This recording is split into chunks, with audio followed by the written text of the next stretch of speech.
Hey everybody, what's up? Mark here from Rob's MetalWorks. We are here tonight at Backstage Live, and we have a surprise for you. Very special indeed. Welcome back to the Alamo City, Texas own Drowning Pool. Thanks so much for being on the program, guys. Thanks for having us very much. Thank you, bro.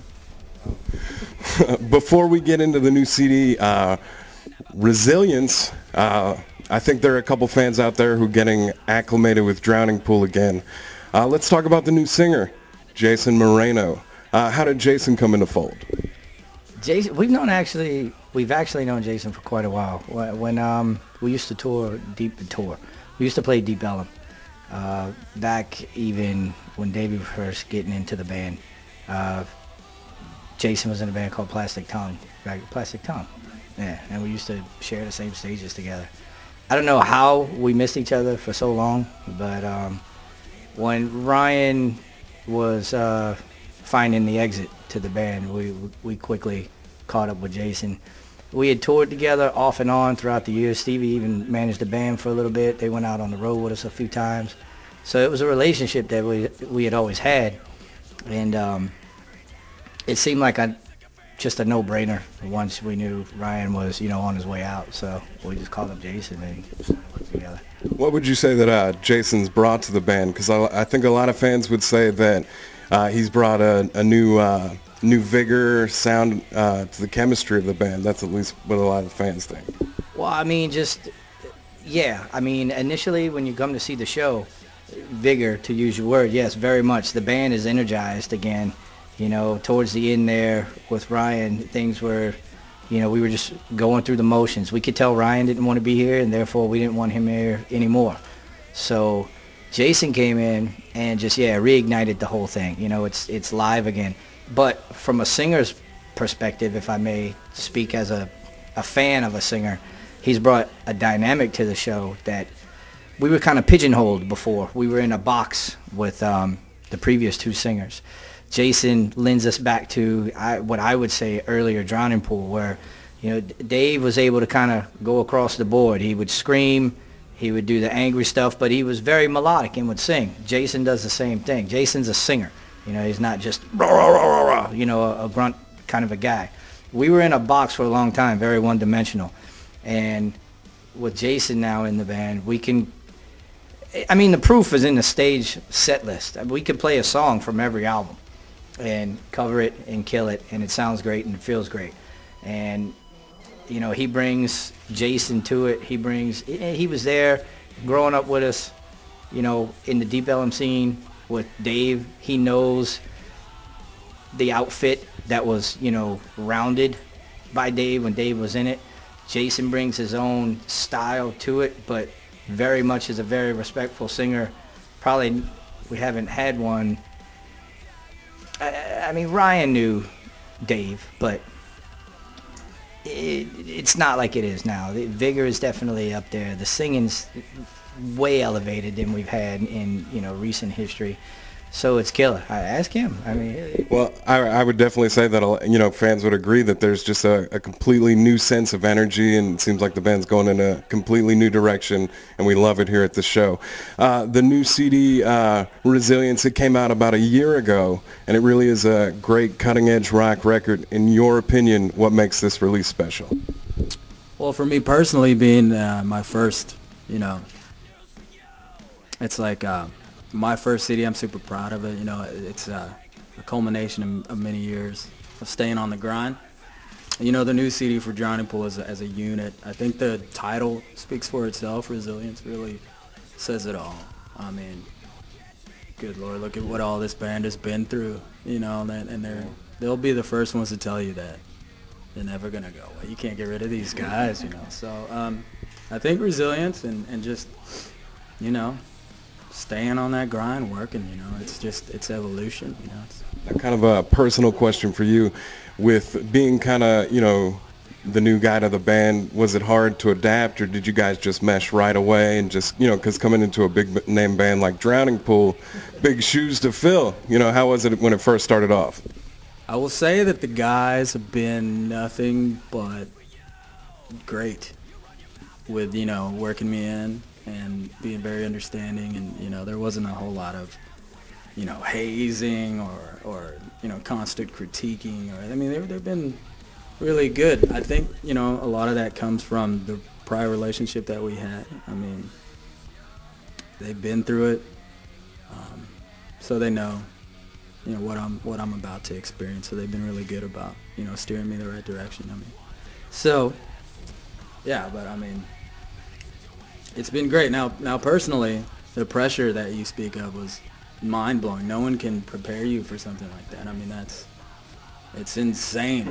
You know, when I got the call saying that I got the gig, you know, I went through this whole roller coaster of emotions. On the one hand, I was extremely happy, you know, elated that I got it, and then immediately I had suffered a panic attack and I couldn't breathe, and I thought I was gonna vomit because, you know, you really got to be careful what you wish for. You know, it's like, you know, all right, I caught it. Now what do I do with it? You know, it's I say evolution, you know, because I really had no idea. But I'm not alone. These guys, you know, we've known each other for a long time. They're vets, so I'm in good hands, and they've been really good to me.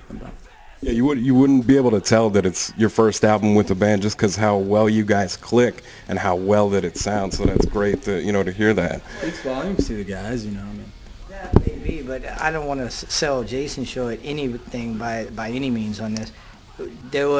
There's always been an allotted freedom to the front man. You know, it's, hey, singing's your job, you do it. But Jasen is a well-rounded musician, more so than just a plain singer. I would say like the past two guys were, you know, singer dudes, especially the latter. Jasen very much, you know, hits the drums, you know, very Pro Tools savvy, you know, plays guitar, you know, he writes, you know, he's a singer-songwriter. He's not just up there grunting in front of the microphone, so therefore we don't have to be on him. We didn't feel like we needed to, you know, put him in a box. We were trying to get out of one. You know, he's very, you know, he's three-dimensional. I mean, like I was saying before, he can, you know, he can scream it, he can sing it, he can write it, you know, he has an ear for it, you know, it's there, you know, and so there wasn't a whole lot of hazing because, you know, in the early days, yeah, you know, 15 years ago, we were all looking to just get hammered and you know, screw off and, let's dump fish guts on his head when he walks in the door. Oh, that'll be funny. You know, let's hide crab claws in his pillowcase for a week before we tell him. You know, we've done all of that weird stuff, but it was just, I mean, we're to a point to where we just want to make music and just, you know, get off on it and have fun with it, and hopefully everybody else digs it. And, you know, and yeah, you're right. There's a new energy to it, especially for me. Being the drummer, it definitely energized me. The music, CJ started writing in a different capacity. You know, we weren't just so this way. You know, we could explore. You know, it was very broad strokes instead of just, you know, right here. You know, stay right there, concentrated in this center pattern. Back to the CD, Resilience. The first single that was released in memory of, how important was that for you to bring reflection on Dave Williams? You know, I'll let Jasen answer that one because he and CJ pretty much penned that tune and put it down, and it was pretty crazy. It was kind of, you know, full circle, if I may use that term, just because, like I was saying before, Jasen's been there, he knew, and not just him personally growing up in the scene, but like I was just saying, it was a song we couldn't do before. CJ's had it for a while. He's been sitting on the music. It's gone through a few revisions, but we were never able, or at least we didn't want to. I think he pulled it out once before, and it got kind of stepped on or butchered up, so we just kind of put it away. And with Jasen, it was like, okay, yeah, we can definitely do this song now. So that's what I was talking about before, just broad, crazy strokes. I mean, you got that type of a song, you got songs with crazy double bass. CJ's a big, you know, Foo Fighters fan, so I know he gets some of that manic kind of going on. But then we're touching with some of the, you know, some of the crazy corn, dubby kind of stuff in the background sometimes. Just having fun with stuff, you know, and then just straight ahead, heavy. Now, Resilience touches upon a lot of emotions, but it's not even, you know, a title track. Could you explain to us a little bit about, you know, the meaning behind it holistically and lyrically? Well, Resilience as a whole lyrically, you know, there were quite a few of us contributing musically and lyrically. So I think there's a handful of different, you know, themes. Obviously, being resilient is one of them. There's a bit of piss and vinegar in it, but that goes hand in hand with our style of music. You know, I mean, I think the strongest thing that I can say about resilience is that it's honest. You know, lyrically especially. I mean, if there's a song that may seem a little bitter, that's because, you know, there was some bitterness, you know, being felt at that moment. You know, there's also hopeful songs, and there's, you know, songs of remembrance, and it's passion that you're hearing delivered through those lyrics. And I think, you know, with everybody contributing, you are able to get, like Mike says, the wide strokes and a lot of honesty. Now, you guys recorded Resilience partially in New Jersey and then partially in Dallas with Kato Katawala. What did he bring to the record? I think Mike should answer what Kato brings to the record. Kato, the way we met Kato's awesome, man. He's a great songwriter, great engineer, super smart producer, you know. And with him in the captain's chair, we actually met him the last record with Ryan. We met him. We wanted to go in. We were hearing about all of these records and all of these guys getting their asses handed to them by a place called the House of Loud. And it was a team. Yeah, Dan Corniff, you know, John Bender, David Bendith, and Kato. And we were on Crew Fest 2, and we knew we were coming up for the next recording. We knew the producer we wanted, or at least we knew the studio we wanted, House of Loud. But we didn't know if we could get in, and we had heard that you got to, you know, go through a pretty grueling interview process just to get in. And we thought no matter what, even if they didn't like us, if we didn't make the cut, we would, you know, at least know where we stand as band, as musicians. And if they did take us, imagine how much better or how much we'll learn when we step out of that studio. So that's when we met those guys. And then it just seemed natural that we went back to Kato for the record with Jasen. And I wish we could have spent a little more time.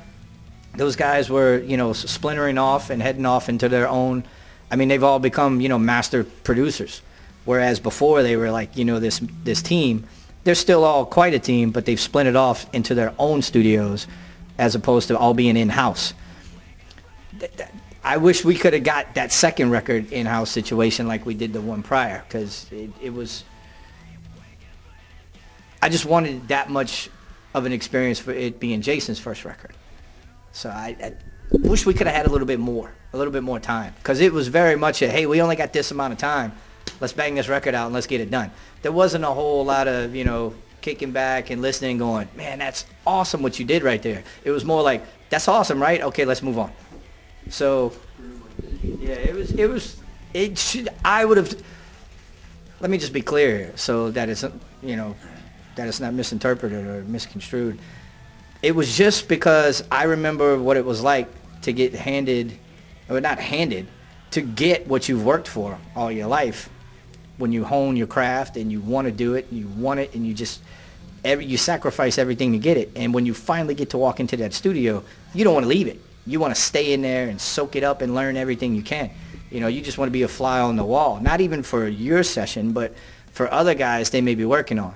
I wanted that to happen for us with Jasen. I wanted him to spend, you know, 9 weeks plus, you know, what record budgets used to be like, you know. I wanted every ounce of time we could spend in there. You know, sometimes we'd spend 18 hours, you know, in the studio with Johnny K. You know, we'd go from, well, we started at noon. Sometimes we'd end at 4. But as it went on, we started working later and later and getting up later and later. But I wanted that. So I wish it just would have been longer only in that. That's the only, I wish, hindsight kind of thing. But there's nothing we could do about that.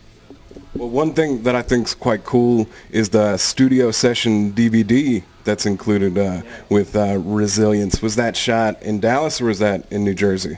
That was Dallas, I think. Was it? January, right?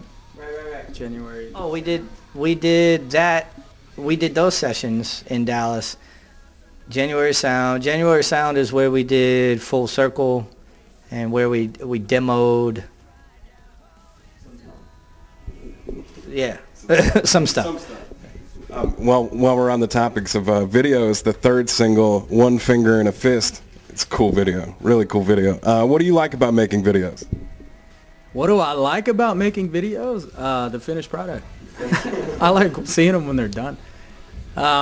You know, to be totally honest, I'm still very much in shock, especially when we're going to shoot videos, high dollar pro videos, not stuff that you have your buds film.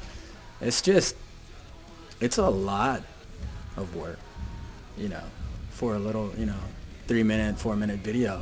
There's a lot of shit that goes into that, Those chicks really go at it too. Yeah, I was gonna say I used to like very much, the whole, the female aspect of it, but I'm married now, so I don't even. Now I'm just more interested in the director and camera angles and how the logistics of it all. I like watching the chicks. No, I used to. Yeah, I mean. Any more videos planned? I would think so. We were working on we were working on a video for Bleed With You. I don't know what happened in that process. I don't know if we're at a halt or if we're going to do it when we release the next batch of tunes, which is supposed to come in the next few months. But we also have, we filmed a whole performance in Russia that came out awesome. Here's what usually happens. If you check the liner notes, and I'm sure all you guys know this, and maybe for some of the young guys and girls out there, there used to be the liner notes. If you look like a live album, it would say, track so-and-so recorded on this date at this venue, track so-and-so. Well, what happens is you just, from night to night, man, it's live. It's always, you don't start over. You just, you start the show and you go. And sometimes you catch magic and it's incredible. And sometimes you don't. Sometimes it's just, it's pretty good. Other times it's just like, whoa. And considering that this was that the first show? It was the first show in Russia after, how long did it take us to get there? 100 years. I mean, it took a long time. We missed one of our flights, which caused our next flight to be, so we were like, 12 hours laying over, sleeping in, hotel, or not even hotel, but airport, little couches and stuff, just trying to get there. So we were all really jet lagged, and we didn't know what to expect, and we had this big, high dollar production, and like Mike says, it worked out, man. It was unbelievable. It was great, and yeah, I mean, on paper, when you read it, we left Dallas this day, and then 2 days later we were playing our first show. But that never happened. We left Dallas, and we never left a plane or an airport until that venue. We went straight from the airport to the venue. Yeah. Usually what they had planned for us, we fly and get settled, sleep, next day go to the venue and play. No, we went straight from the airport. Some vortex. Some Russian Moscow airport vortex. And then the next morning it was like, wait, there's a show? So it came out awesome. I'm so happy for it. I don't know, maybe everybody was just jazzed because we were there, but maybe the jet lag kind of settled you into a pocket maybe. I don't know. It came out great. So hopefully we'll get that all nice and packaged up, and it'll be DP live from Russia or something, Well, yeah, we look forward to seeing that. Now, with it being December, year coming to an end, you guys have done some killer touring, been a part of some killer festivals. What would you say 2014 holds for the band? More touring? Is there anything set in stone? Definitely more touring. I mean, especially if the past year is any example of what's to come, we're going to be playing a lot. You'll have plenty of chances to see us and see us again, so please do. As far as, anything else, we're working. We're staying on that grind, like I said. I mean, we're not going anywhere. Any band particularly that you'd like to tour with next year? I want to go. We went to Russia with PLD, and it was fantastic. And I think some legwork's being done for a second outing to happen, which I really hope it does. I think we're supposed to hit Eastern Europe, the UK, both of those possibly with POD, which I hope does happen. And then I know we're getting talks of maybe Australia, a short run with another big band that I can't really name just yet because I don't know if it's, I'll tell you after. I can't really tell you right now. Hopefully that happens. We're supposed to be putting out a best of, sort of, if you will, to kind of rally the troops song-wise. And then that should kick us into the summer. All of that touring we were just talking about should happen between now and the summer. And then hopefully summertime we come back to the States and start kicking it off. I mean, we've not gone that long, with the exception of after Davey passing, without touring for months at a time. So I don't know what we would do. We'd probably lose our minds if we were home for more than 6 weeks. Sounds like you guys are going to be really busy next year. Before we close, is there anything that you want to share with fans? Anything we might have missed? Anything that you might have missed? No, you were pretty thorough. I would just like to thank fans for a really warm welcome and an awesome year. It's been mind-blowing, so thank you. And please continue to come out to Drowning Pool shows because it's just getting started, so thank you. Yeah, I mean, come out, come check out Jasen, come check out the band with Jasen. It's a new, energized Drowning Pool. But if you don't like Drowning Pool, you don't want to see us, at least go out and see somebody. Go to the clubs, go to the venues, check out some live acts, support your local acts, and just get into some, you know, live music. Yeah, you'll be better. You'll sleep better at night for it. All right, everybody. Well, I want to thank you guys so much for taking the time to talk with us. Thank you, man. Thank you. Not a problem. Everybody, remember to go check out Drowning Pool. You can see them at drowningpool.com, facebook.com/drowningpool. And remember, you saw the band here on Rob's Metalworks.